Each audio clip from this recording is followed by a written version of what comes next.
क्या आपने कभी सोचा है कि गंगा माँ भगवान शिव की जटाओं में क्यों विराजती हैं? ये कोई साधारण कहानी नहीं, बल्कि त्याग, तपस्या और करुणा की गाथा है। आइए जानते हैं वो अद्भुत कथा गंगा अवतरण की। बहुत प्राचीन समय की बात है।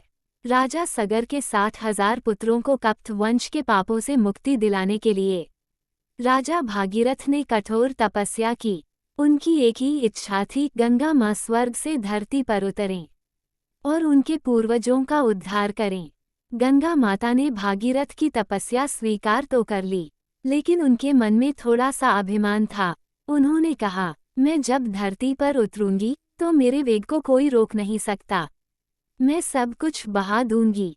तब भागीरथ ने भगवान शंकर से प्रार्थना की, हे नीलकंठ, कृपया गंगा के वेग को संभालिए।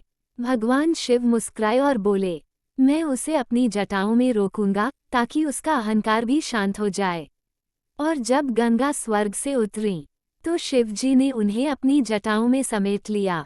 गंगा माता वहां उलझ गईं। अब गंगा को अपने अभिमान का बोध हुआ। वो शांत हो गईं और भगवान शिव से क्षमा मांगी। तब शिवजी ने अपनी जटाएं हल्की की और गंगा की एक धारा धीरे धीरे धरती पर पहुंची। उसी धारा ने भागीरथ के पूर्वजों को मुक्ति दी। तभी से गंगा माता को भागीरथी भी कहा जाता है और भगवान शिव उन्हें गंगाधर कहा जाता है, जिनकी जटाओं में गंगा माँ निवास करती हैं। ये कथा हमें सिखाती है, अहंकार चाहे कितना भी बड़ा हो, करुणा और विनम्रता से ही शांत होता है।